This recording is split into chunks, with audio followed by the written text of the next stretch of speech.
Welcome to Clock Into Your Calling, inspiring believers to live out their faith every day, not just on Sundays. This podcast is dedicated to help you break the sacred secular divide, sharpen your gifts, and take intentional steps that honor God. Discover how pastors, professionals, and industry leaders live faithfully, cultivate lasting change, and advance the kingdom of God. Thank you for joining us. If you find this helpful or know someone who would, please share, subscribe, and leave a like or comment below. God bless and enjoy the episode. Guys, welcome into another episode of Clock Into Your Calling. I'm joined here by my boy, Adam Lawson. It's such a pleasure to sit across from you. We're going to have a great conversation today about something that I think we need to address every once in a while, just kind of like what removing distractions and making room for mission really is. We got a long weekend ahead of us, Labor Day weekend, for those that don't know, because this is going to be coming out a little bit after. What are you doing for your weekend? Actually, tonight I'm going to be grilling out, having some friends over, watching some college football. Okay. Opening weekend. Yeah, I was going to say, if you want to drop the address, we'll all I'll save a steak for you. I feel like whenever we hear free food, especially at my age, we're just like, hey, how do I get there? You know, and bring like an extra to-go. Oh, that's every age. Yeah, that's every age. I'm glad that never goes. So, so like we said, we're going to have a great episode about removing distractions because I feel like they're so evident everywhere. Everything, and sometimes everywhere we look, there's a distraction ready to just pull us into that. So, Adam, I know that you were 2018 is kind of when you came to faith. And what I want to do is take us back a little bit there and talk a little bit about how we got to today, going from 2018, which is 7 years ago. How did we get to today? Oh man, God, Jesus. Yeah. Definitely wasn't me. Yeah. I was in the dark. I didn't have any faith at all for my whole life. It was me versus the world mentality. That was kind of the lens I was seeing things through. Like, didn't know love. I knew pain. I knew the grind. Yeah. 2018, might have even been 2017. It was one of them. Yeah. I actually took a lady out on a date for sushi. Okay. Different things were on my mind. But sushi's good though. Yeah, no, it was awesome. I love sushi, but just where I was head-wise. Gotcha. And I noticed she was different, a lot different than a lot of the girls I had hung around. Turns out she was like a youth pastor. Her mom was a pastor. Like, she was deep into church and stuff. And I could tell by like, she was just different. Yeah. Like, intentionally asking questions about me and just deeper than surface level stuff. Right. And we had a good time and everything, but in my head, I was like, I'm probably never going to talk to this girl again. But we had a good time. I'll make the most of what it is. And then when I went to drop her off, everything was great. She could sense something in me, right? Like, and she asked if she could pray for me. Wow. And usually I would just be like, I'm good, but like something, I don't know. I think just because she was so nice and we had a good time, I was just like, I guess, if you want, but she literally just put her arms around me and just went in for, I don't know, it felt like 10 minutes. And I swear, like, she didn't know a whole lot about me, even though she was asking questions at dinner about, I was very reserved and not, you don't let people in. She was saying things I didn't even tell her. Wow. Like, she was just speaking things about my life and just over me and through, and just like, I started to get like, it was, Jesus came into me, man. The Spirit came in. It was crazy. And when she pulled away, I felt high.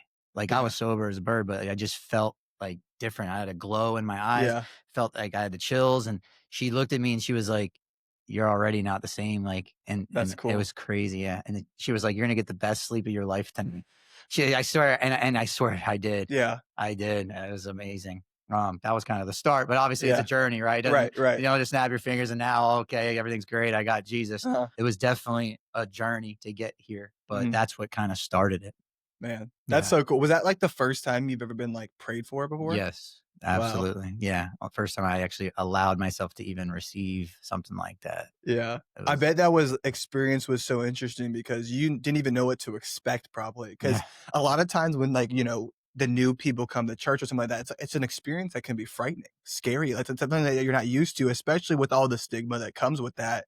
Yeah. That must have been such a crazy experience for you. Absolutely. So how did we get to today though? Because I know that business owning for 13 years, landscaping, commercial real estate, now you're selling businesses, right? Yeah. How has your faith developed through all that? Really getting myself around the right people and eliminating things that aren't creating value. Yeah. Right. Diving into the word, worship. I mean, there's multiple things, but a big thing early on, because early on in your faith is when you need the most help, right? It's all new. I don't know how to do this. So she was like sending me YouTube verses, sending me sermons. They bought me my first Bible, little things like that. But eventually it gets to where like you got to make moves too. So I was like, after like a few months of just doing my own kind of watching things, studying things, I was like, okay, I need to actually like find a church. And luckily I had a buddy who had been praying for me for a long time.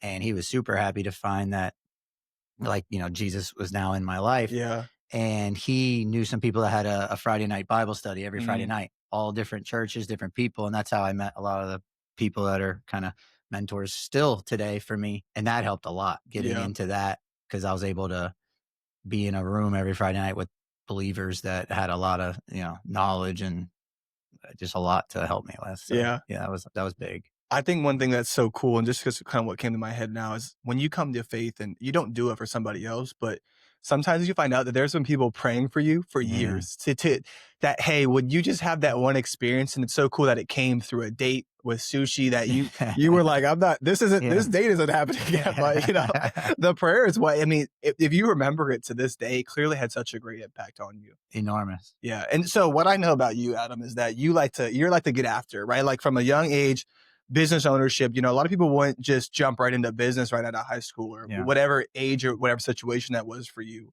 As we go into today's conversation about removing distractions, what were some of the distractions that you had to get rid of early in your faith journey? In the faith journey or business journey? If you want to touch on both. Well, yeah. Let's start with faith, because that's kind of what we're talking about now. For sure. Yeah. Had to eliminate certain friendships or at least barriers on certain ones. Yeah.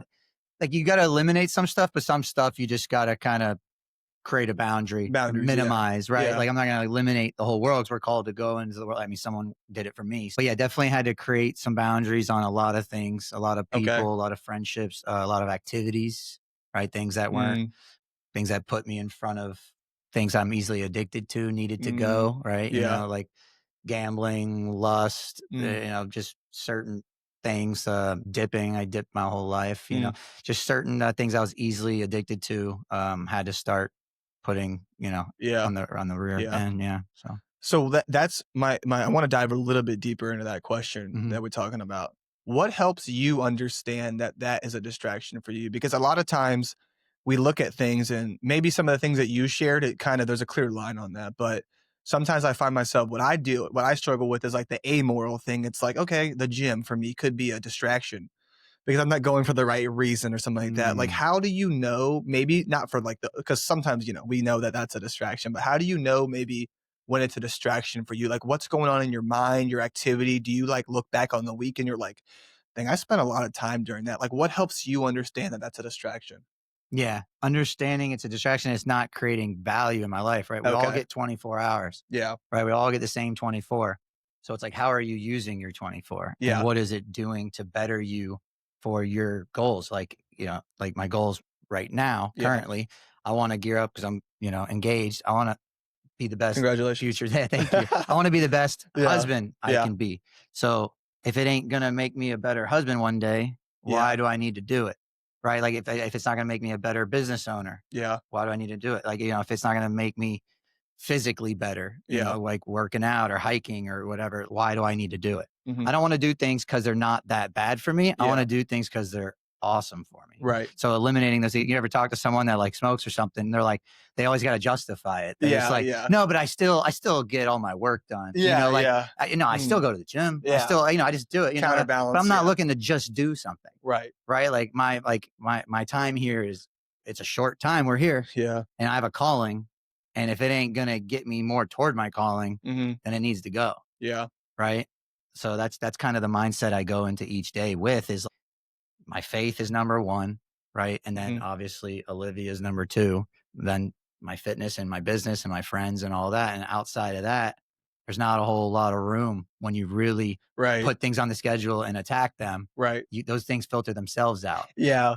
Yeah. Naturally, you're like, I mean, I noticed one of the biggest shifts for me is looking back sometimes when I was in college, man, my battery was just felt like I had the best Duracell battery ever created. Yeah. Like electronic. I was going forever. Yeah. But now it's like sometimes when I get home from work, I'm like, dang, I need a nap. And I'm like, I've barely done it. All I did was go to work today. It's like you get kind of so drained because I think times change and your efforts and your energies, like you were saying, they get delegated to different things. So you're not able to do the old things with such ease and pleasure anymore. And naturally, the things that don't put you towards your mission and your calling, I love the way you said that because sometimes it's easy to have that filter on. Is this pushing me towards the things of God or away from them? Yeah. So it's like, it's sometimes easier to do that. So selling businesses.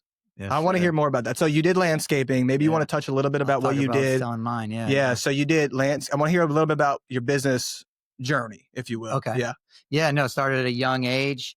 In the very, very beginning, I didn't What age were you? We started in high school. Okay. Yeah. So my buddy had a truck. I didn't at the time. So, but I was kind of the go-getter, the hustler, like we'll, make some flyers and, you have a truck. His dad had like a push mower that always broke on us. So we were always going to friends trying to get weed eaters and stuff. We would weed eat the whole lawn, like all kinds of crazy stuff. Yeah. But we were animals. We were just trying to get after it, right? Did you ever do scissors? Never used scissors. We used the big ones on the hedges in the beginning until he was actually dating a girl that her mom had hedge trimmers. There you go. As long as we did all hers, we could use them. She had hundreds of hedges. So yeah, it worked out good for her. But no, I mean, we went through it all, but he had the truck. So we partnered up. And we started doing like his family's lawn, stuff like that, all his neighbors. And then we started throwing out flyers. And we started, 5, 10. I think maybe we got to like 15 real early on. But he wanted to do the college thing, right? There's nothing wrong with that. He wanted to do that. It was more of a side gig for him. He wanted to do other stuff. He had other ambitions.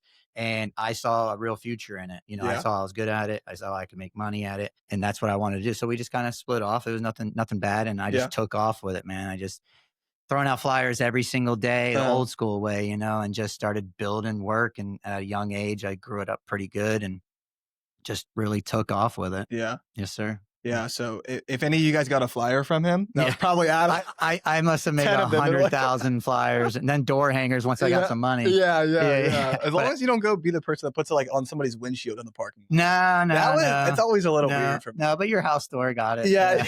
I had the cops called a few times. Oh yeah, all kinds of stuff. It's a good thing to get the cops called for you. If you had to pick one, I guess. You gotta do. Yeah. So that was your lands. So you were with the partner to start in the beginning. Yes. In the beginning. Yeah. How long did you do that for? And then you kind of split off? Was it. Yeah. I was like a year or two. And I actually partnered up with another guy later on so then I did it alone for a few years, met another gentleman that was good at marketing and we wanted to take over the world. Okay. He wanted to go the commercial route. Yeah. He wanted to become this huge business. I was always more reality, stay small, grow as you go, just kind of get after it. But he had these big ambitions. He talked me into partnering up. Okay. And it was good. We learned a lot, but it didn't last long either. We were just two different people, saw things two different ways. Yeah. Still friends with him today, one of my best friends, and split up again. And I was like, I'm not, all right, did that, two different partnerships, not doing that again. Yeah. Just me, how I want to do things and going. Okay. And then did that until 2021. But in 2018, actually, when I came to the Lord, 2 weeks after I got baptized, I broke my back, 3 herniated discs.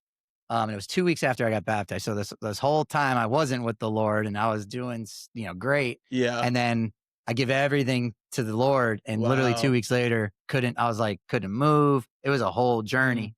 And I think he was testing my faith and he was telling me something. Yeah. And I saw it as time went on. It took me a few years to realize it. But he was saying it's time for change. It's time to slow down. Yeah. You can't just kill yourself every day, all day. So, and I wouldn't slow down on my own. So he'll let you go through some things. So that helped shift my mindset a lot more. And he was testing my faith, I think. Right. Because I could have just got mad at him, blamed him, oh man, is this, but I didn't. I dove in deeper. I had more time on my hands. So I dove in deeper and just trusted that what he is doing is the right thing.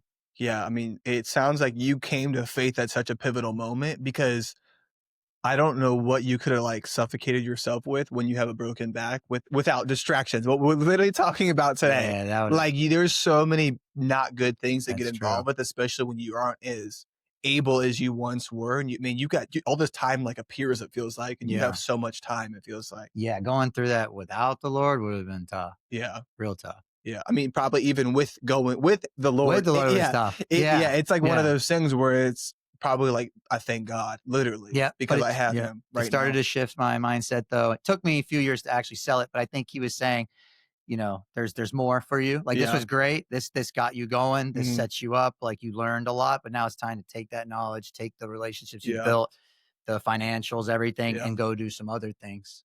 But then I'll just keep going if you want. I jumped into so I was like, I don't know. I'm just trusting the Lord. My passion was for landscaping, but I sold it just on faith. Didn't have a plan, just went for it. Yeah. And in that, he started to reveal things, show me things, put me in touch with people, relationships started to spark up. Yeah. And then I realized, okay, I want to go get a real estate license, talked with a bunch of people, and I knew that would open up new doors. And going through the process of selling, I was like, well, let me go try like commercial real estate, right? My buddy had a commercial real estate brokerage, and he was very successful, man of faith as well. It's good. But I didn't have a passion for it, and I found that out quick. But I'm glad I did it because it resparked our relationship, and now I'm invested with him on some other things. Okay. And in working for him for the commercial real estate, I started to put together business deals. Started selling businesses under his commercial real estate. Okay. And I was like, nah, I need to sell businesses. Like, this is what I need to do. Like, that's my calling. And I'm glad I found it. And he was happy for me and everything. So I actually joined the business brokerage that sold my business. I partnered with them. So it's like full circle. Yeah. Literally. It was right in front of me the whole time. Yeah. But God needed me to go through some different things to get back to it. Because I was like, what can I do that I don't have to depend on a bunch of employees and a bunch of assets, a bunch of equipment? I was like, what can I scale that I don't have to be so dependent on other variables? And it was this right in front of me. Yeah. And I just have such a passion and a calling for it. And I've been through it. So I love it. I just get to talk business all day, every day with business owners and help them go on to the next chapter of their life. Yeah. So that's what you're doing now. So you're working with the buyer and the seller? Is that kind of how it works? Most of the time. Yeah. So I really go after sellers, right? I want to go after people that are looking to sell their business. Okay. In the near future. That's the goal. You get listings, you last, right? You don't go chasing buyers. The buyers will come. You get good listings, buyers will come. But what's nice in the business brokerage world is most of the time I do run both sides because most people don't have a business broker. Like in real estate, like a realtor or a real estate agent, typically they'll work with one side or the other because there's so many. Yeah. I usually run both sides. Okay. Yeah. That's interesting. Yeah. So how long have you been doing that for? Now I'm in my third year. I sold my business in 21. And then now, I've been doing this for now 3 years. Okay. So what, in this transition now that a lot of transition over the last 5 years, we'll say, because owning a business, commercial real estate, and now selling businesses on, buyer and seller deal. Yeah. What priorities and what things have like stayed the same during this and what's changed, if that makes sense? Because this is like 3 different avenues, 3 different paths. Like what's going through your mind when I ask that? I'd say stayed the same. My morals, my character, just how I approach things, mindset wise, perspective wise. Okay. All that stays. But what I get to do each day and the practicality of it, like when I was in my landscaping days, it was like 6 a.m., grease already all over me, oil, gas, got to sharpen blades, I got to dip in. It was just a messy life, right? I got holes in my shirt. Does the dip go in at the end? It went in from the beginning. That was not chronological order. But no, it was very blue collar, very dirty lifestyle. And I wasn't looking to network and build a team. It was more like just kind of me and my guys. And against kind of the world kind of mindset, right? And real estate opened things up to realizing like your network is your net worth, right? Like you gotta, you gotta like have a team, right? Yeah. So you gotta start using your resources, start networking, meeting people, and diversifying your portfolio, having multiple revenue streams and stuff. And real estate kind of opened that up for me. So it changed things, even just from a standpoint, like I was driving trucks and trailers. I was like, I'm jumping into this world. This is more salesy. I gotta switch up the wardrobe. I mean, I switched up my whole wardrobe. Really? Yeah, I switched up. I went from truck to a car. I drive a car now. I'd rather drive a truck, but the car makes more sense. Yeah. It just you got to switch different things to, and if you want to become that, you have to change first. Right? People want all these things, but they don't want to do what it takes to get to that. Yeah. Right. And I knew I needed to change some things about me, because if I'm going to go to someone and try to sell your $5 million business, and I'm in a room with a bunch of attorneys and stuff, I can't have a dip in and be in a cutoff. It's just it's a whole different ballgame. You got to shift things. Right. So I had to go from like blue collar to white collar. And I always said I'd never be a sales guy. That ain't me. I'd rather break my back, and did. Careful what you say. It ain't all it's cracked up to be. But no, you definitely had to switch some things. Okay. But then a lot of the same things stay. So. Yeah. So that mindset, how far can that mindset take you of me against the world? Because I think I'm speaking to my guys right now, because I think it's so easy to want that, to have that. And I think there's some good in there. There is. The hustle, like the you want to get after, the go-getter. But man, it's like, it's so much. Sometimes not sometimes, you need people, especially when what we believe in our faith. Like, you need people praying for you. You need people, because we're all going to have those moments where we're just not able to keep it together on our own. So how has that mindset evolved for you over the years? I think instead of being my own warrior, now I'm God's warrior. Okay. So like, it's still like I can do anything, but it's not so aggressive and vicious. You know what I mean? It's like I'm like for God, with Jesus, with His power, with His Spirit. Yeah. I can still achieve anything. Yeah. But just the way you actually go about it is a lot different, right? More from like, you got to be able to empathize with people, love on people, have forgiveness for people, grace. Like, somebody's getting amped up in an argument and kind of taking things a certain way.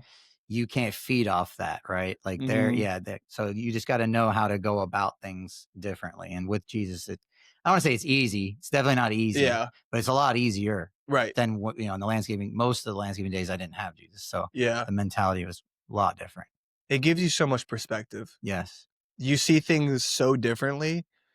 And that's how I believe that having God in my life makes me such a better employee and a better worker. Yeah. And I wouldn't have that without Him, of course. But I want to ask you, I talked about what priorities changes and but what skills, like maybe some soft skills, like you touched a little bit on driving a car now, not a truck, right? No more cutoffs. But what about your empathy that's changing, and like your business minded skills, if you will? Like, what was going as you went from landscaping to now selling businesses? What's changed for you there? Yeah, empathy for me was always a tough one, because I've been through a lot and I've gotten through a lot. So it was always hard for me to kind of feel bad for people and stuff. That was actually one of my biggest struggles. Like, for it still kind of is. Why is that, you think? I don't know. I think a small percentage of it, I think, is good, because some people need to kind of toughen up, just flat out. Yeah. But you got to empathize with people's situation. Not everybody can have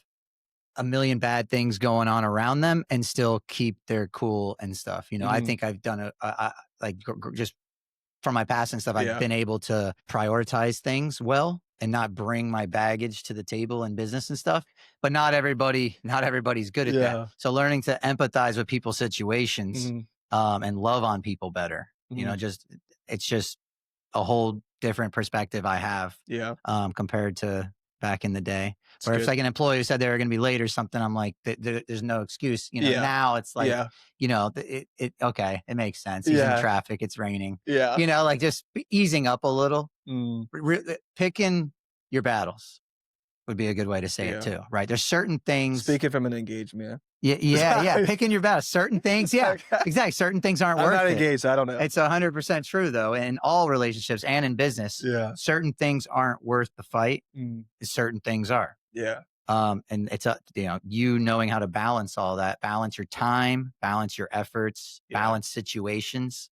That's going to make or break a lot of deals. Yeah.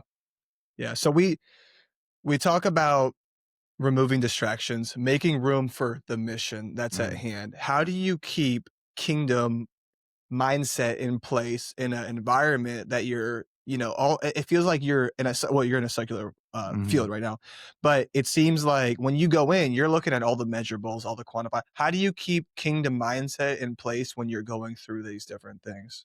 Yeah.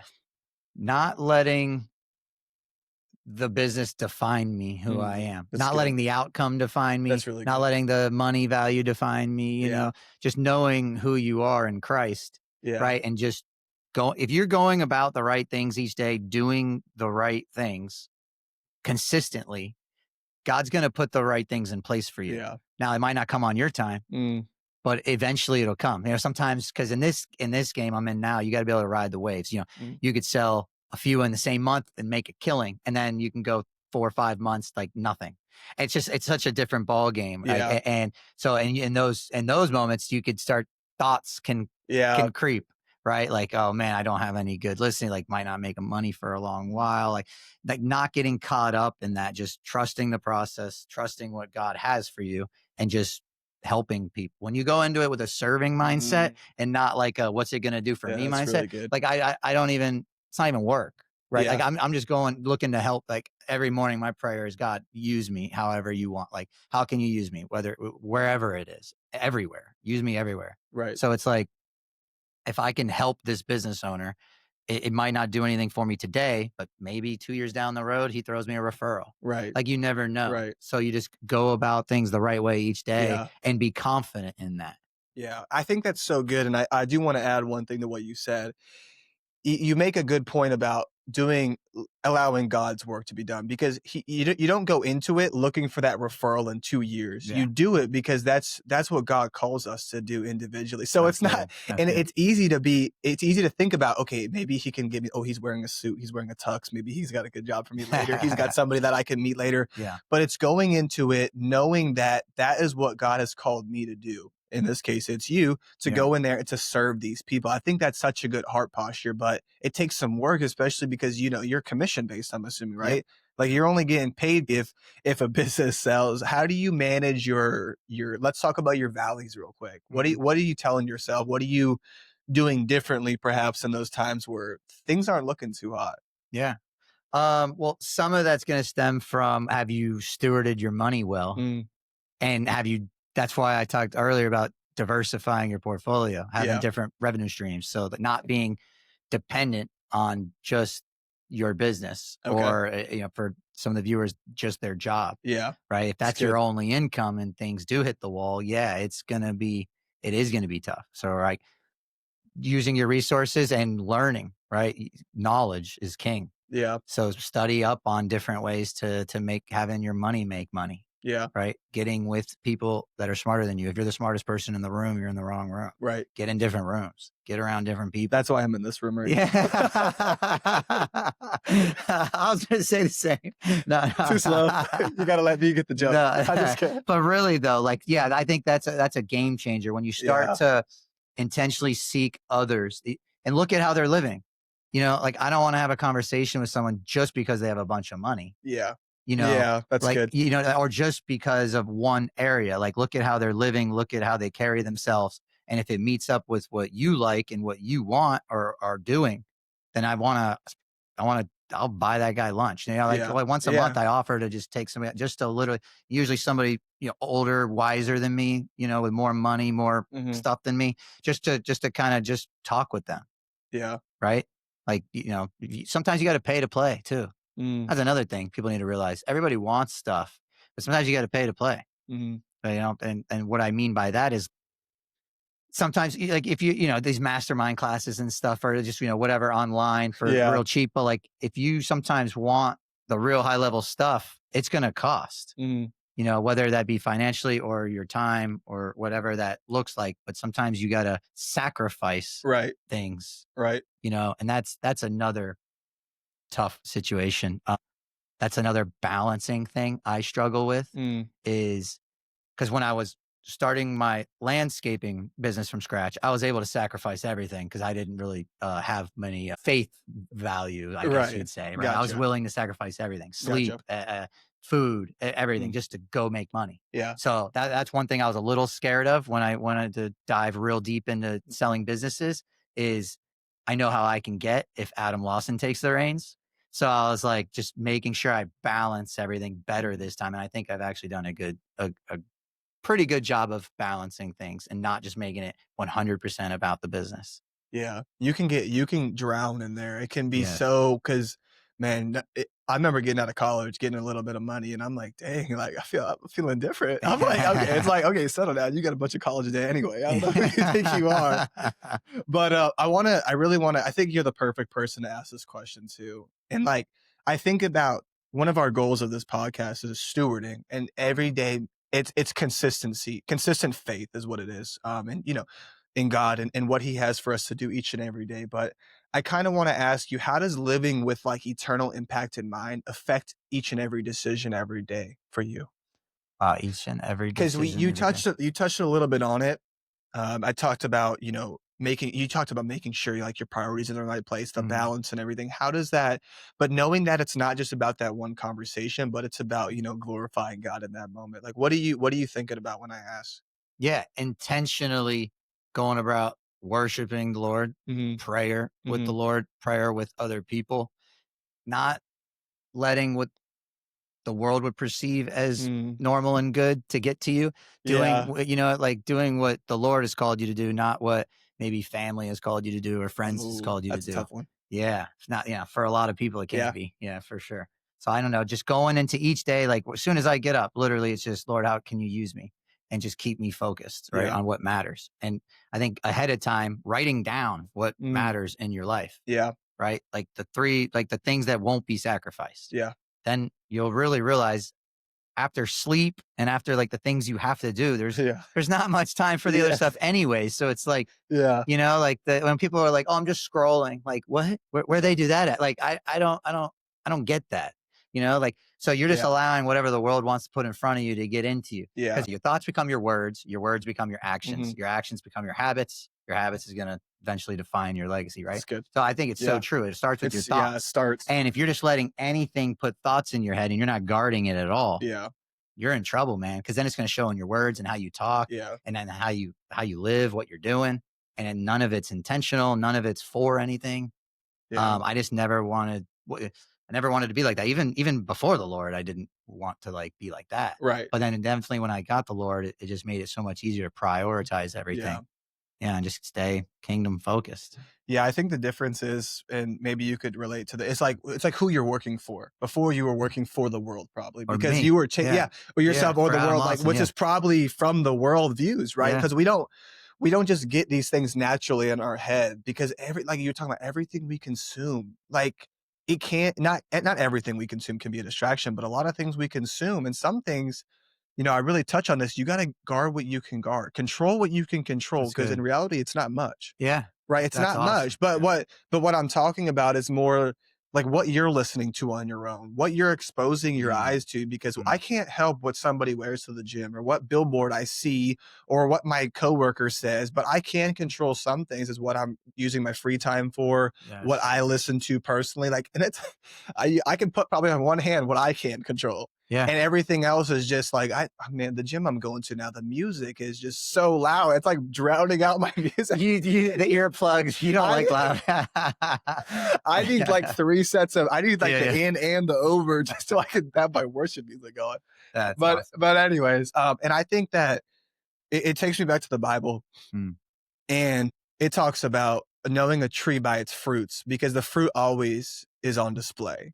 Whether it's not the first day, whether it's a weekend, but you always, and that's why I wanted you on here, because I think that your life produces fruit, and many people can gain from that. And it's evident, right? I don't have to guess. I can just see why the way you're acting, kind of what that looks like. So I want to end with kind of the encouragement to our listeners here, and kind of, as we're listening to this, what can they be taking home? And I just want to actually put this one caveat too, is like kind of some of the stuff that Adam was discussing could not be for you personally, because stuff that distracts him may not distract you. Could have a firm handle on lust and you don't even look at women. Well, or the other gender, whatever the case may be. Yeah. But you could struggle with something else, and all this can go right over your head because, this doesn't meet, but personalize this to you.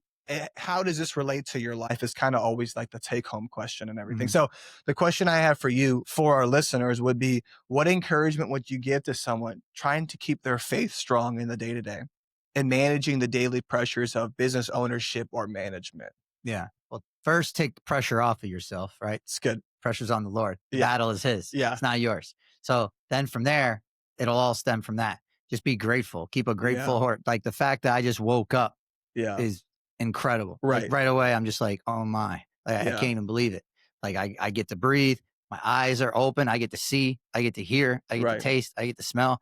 Like that's unbelievable. We're living in a place where we can walk around free, have a business free, like everything, the freedom, like just super grateful. Yeah. So if you just start from there, everything else. Yeah. How bad can it really get? You know, there's always someone out there who's got it harder than you. Right. And I've been through a lot in my life in all aspects. And I know there's people that have it way worse and they're way even more joyful than me. So if you could just go into every day like that, I don't see how others won't magnetize. You know, like you be a magnet. It's contagious. Yeah. Be a magnet, right? Like set the temperature of the room. Right. Like, be contagious. Exactly. So like others see that and they want to be like that because you might be the only Jesus they see that day. Right. So like you got to exemplify him the best you can each day. The only Bible they read. You might be the only Bible they read. Yeah, exactly. So like, is it showing in your actions? Right. Is it showing in how you're treating people? The little things, right? Yeah. Like it's crazy. Just all the little things, like saying please and thank you, holding doors for people, asking people how they're doing, you know, like going out of your way to intentionally help others, pray for others, not caring what other people think. And, you know, things will just stem from that. I just, that's that, at least it is for me. Right. So, I mean, we were talking about it before this, talking about if you can get to the place where just that breath in your lungs that's what you're thankful for. Everything else is like a true blessing because it's easy. I mean, I'm not going to sit here and act like you weren't torching my mic I gave you earlier. I got the Party City mic. Look at this. Look at you just saying that after you said be thankful for everything. Okay, I thought you'd be thankful for the mic that I graciously I'll ask you to bring your own mic next time we do this. No, but I think that's such a great place to be in it. But it takes consistent reminding and surrendering and perspective shifting of your brain every single day because your mind doesn't want to naturally wake up and thank the Lord for this day. It's like, God, I'm so tired. Help me already. Give me some caffeine or something. That's like your mind doesn't naturally just want to serve people and be kind and gracious. It wants to, we're sinful beings. Our flesh wants to drive us, be the driver, but it's an everyday thing to surrender our hearts and our minds to the Lord. So I want to end with this question. We want to end each episode with just a challenging question to you guys. So to see how you guys can continue growing in your faith. And I want to ask today, what's that one area in your life or what's that one thing that you would admit that's a distraction? I know for myself, some of the work I did on my own was I had to get rid of 2 dynasty fantasy football leagues. I was like, how do I know every starting wide receiver in the NFL? I'm like, what is this doing me? Like, I feel like I'm like, it's just like, it wasn't, like you said, it wasn't pointing me in the direction that I wanted to go. And like, I look back and I'm like, is it good that I know all this stuff? It's like, and it was hard because like, if any of you guys, I mean, a dynasty, I know half of you guys don't even know what I'm talking about, but it's like a lifelong commitment. Like there's no end to this. Like I'm like the fakest actual GM, like NFL GM is what it is. So I had to dump those. Those are the things that were those were kind of robbing me of my time and of my present. And I wanted to make sure I gave that time back. So I just want to say thank you, Adam. It's been a pleasure to sit across from you. Like I said, like the fruit is evident in your life, and I want because you have such a great experience. I mean, we were talking about just such a different avenues your life can take, and you such a great, unique route. And look where you are today. I think that you're doing. I mean, it's more than just what you're doing; it's who you are. You got great character, and I appreciate you.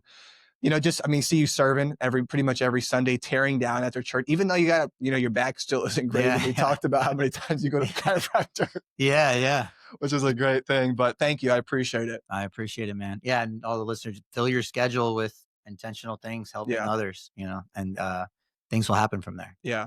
How can we stay up to date with you? With me? Yeah. I mean, I can give my phone number. I mean, I have the social media stuff now.